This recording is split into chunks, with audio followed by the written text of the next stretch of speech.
18 फरवरी 2024 को यमन के हूती ने लाल सागर में एक बहुत बड़ा हमला किया था।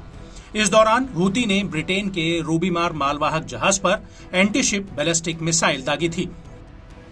ये जहाज उस वक्त फर्टिलाइजर लेकर जा रहा था, लेकिन हूती के इस हमले में ये जहाज गंभीर रूप से क्षतिग्रस्त हुआ था और करीब एक हफ्ता लाल सागर में भटकने के बाद आखिरकार 2 मार्च 2024 को ये जहाज लाल सागर में समा गया था। हूती का यह हमला अमेरिका और ब्रिटेन के लिए एक बहुत बड़ा झटका था। हालांकि अमेरिका और ब्रिटेन ने हूती पर कई जवाबी हमले भी किए थे, लेकिन हूती पर उनका कोई असर नहीं पड़ा।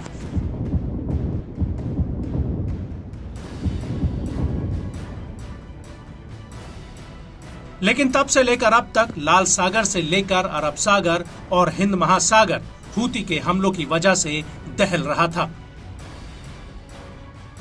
और 12 जून 2024 को हूती ने लाल सागर में ग्रीक के मालिकाना हक वाले ट्यूटर मालवाहक जहाज पर कई मिसाइलें दाग दी थी।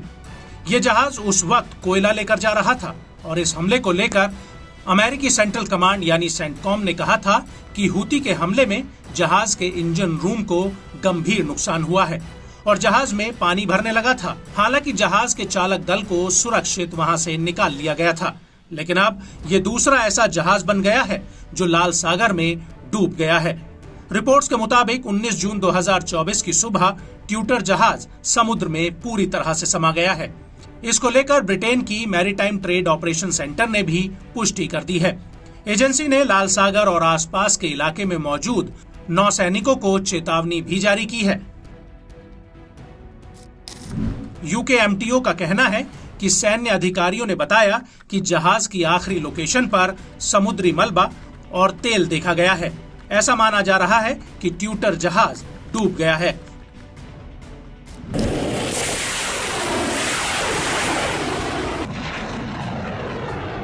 हालांकि हूती ने इस पूरे घटनाक्रम पर अभी कोई प्रतिक्रिया नहीं दी है और अमेरिकी सेना ने भी इस घटना पर कोई तत्काल टिप्पणी नहीं की है।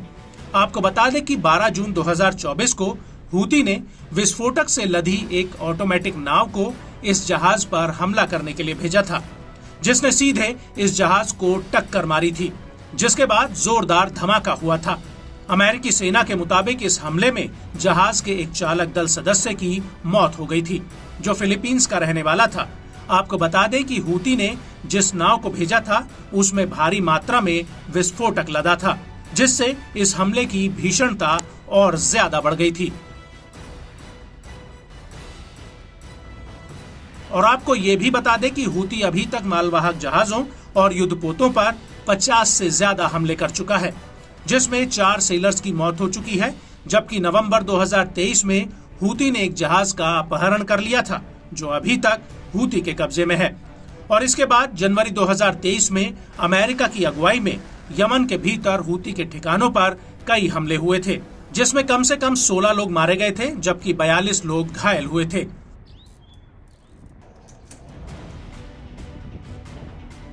इसके बाद मार्च 2024 में हूती ने रूबीमार जहाज पर हमला कर दिया था, जिसके एक हफ्ते बाद ये जहाज समुद्र में डूब गया था। हूती का कहना है कि वो इजराइल, अमेरिका और ब्रिटेन से जुड़े जहाजों पर हमले कर रहा है, लेकिन उसने कई ऐसे जहाजों पर हमले किए हैं जिनका इजराइल हमास युद्ध से कोई लेना देना ही नहीं है, जिससे पता चलता है कि हूती की कथनी और करनी दोनों ही अलग हैं।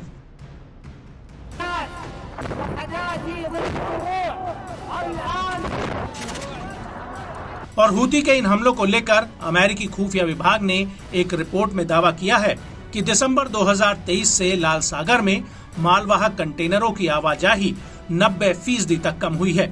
और बड़ी बात यह है कि दुनिया का 15% समुद्री ट्रैफिक इस रास्ते से होकर गुजरता है, जिसकी वजह से पूरी शिपिंग इंडस्ट्री संकट में फंसी हुई है।